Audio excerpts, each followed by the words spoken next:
drive wherever, whenever, and whatever we want. That's the American way.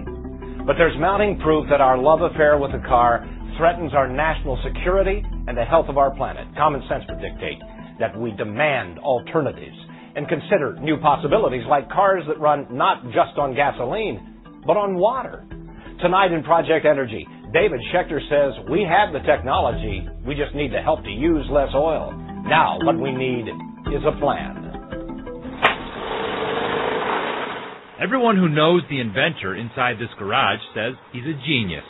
He's redesigned a jet engine for the Air Force, saved a nuclear reactor from melting down, and now Steve Myers is developing a car engine that could reduce America's dependence on foreign oil and cut global warming. This has a future. We've only started. His home videos show years of effort, but now Steve believes he's got it. What our technology does is reduce the consumption of gasoline with water.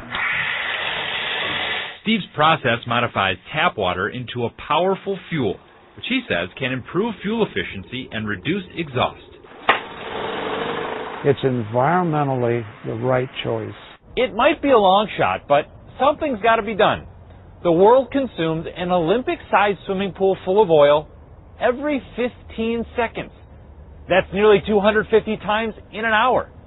And most of it is used for transportation. America represents 4% of the world's population, but we use about a quarter of the world's oil, much of it for driving people and products where they need to go.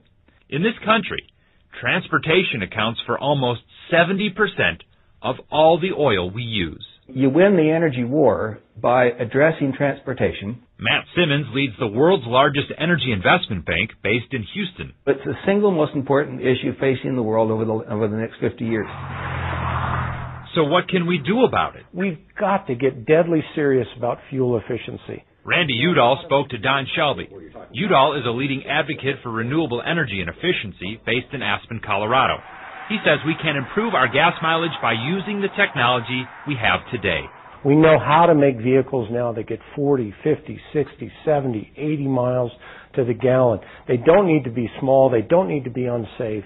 In fact, they can probably be more comfortable and have more amenities than the ones we're driving right now. So if it's not an issue of technology, then why don't we do it? In the 70s, President Jimmy Carter didn't have hybrid cars or alternative fuels, but he still drove average fuel efficiency from 12 miles per gallon to 28.5 miles per gallon. Since I left office, as you know, the restraints have been dropped. So now the average automobile efficiency, it's dropped down about like it was when I became president almost 25 years ago. It's powered by the heavy-duty 6-liter. It's dropped in part because of the SUV, a vehicle America fell in love with when gas was cheaper. But heavier vehicles like SUVs are exempt from tougher fuel efficiency standards, and there are millions of them on the road. There's a middle ground. Dr. Ken Keller is a former president of the University of Minnesota, where he now teaches energy policy.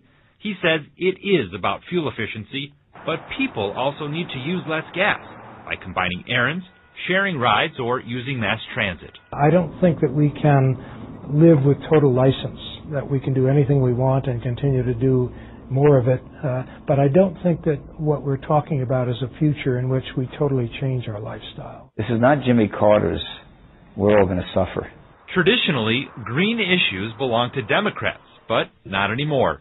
Republican Senator Norm Coleman supports tighter fuel efficiency standards and using alternative fuels like ethanol made from corn. This is a national security threat. Dependence on foreign oil threatens to undermine the security of the United States of America today and certainly in the future. Energy policy, to be effective, has to be enduring. It has to be bipartisan. You have to have Democrats and Republicans side by side promoting these policies. One interesting policy plan was introduced this session at the state capitol. It encourages Ford to convert its troubled St. Paul plant to build hybrid cars that run on ethanol from corn and can be charged up with electricity when you get home. Fuel efficiency could be well over 100 miles per gallon, all with available technology. Ford is not yet convinced. It's inevitable that we will someday have a motor fleet that gets 40 miles to the gallon. And if it's inevitable, we ought to be doing it sooner rather than later. Steve Myers says eventually his gas-saving invention could be retrofitted onto almost any kind of vehicle. We have the science, we have the knowledge. All we need to do is put it together and use it. And if we already have what we need to get started now, he says, just imagine what's next. Automobiles and trucks are, of course, the biggest gas guzzlers, but I think this clip from the Science Museum of Minnesota will help open your eyes as to how air travel contributes to this problem as well. It shows 1 day of air travel in the United States. Each line represents a single flight, and as the screen fills up, you start to get the idea. Just as we drive more than the rest of the world, Don, we also fly more. It looks like a lot of fuel. A lot of fuel. 19.5 billion gallons of fuel. Every year. Every year. Thanks, David. Amelia.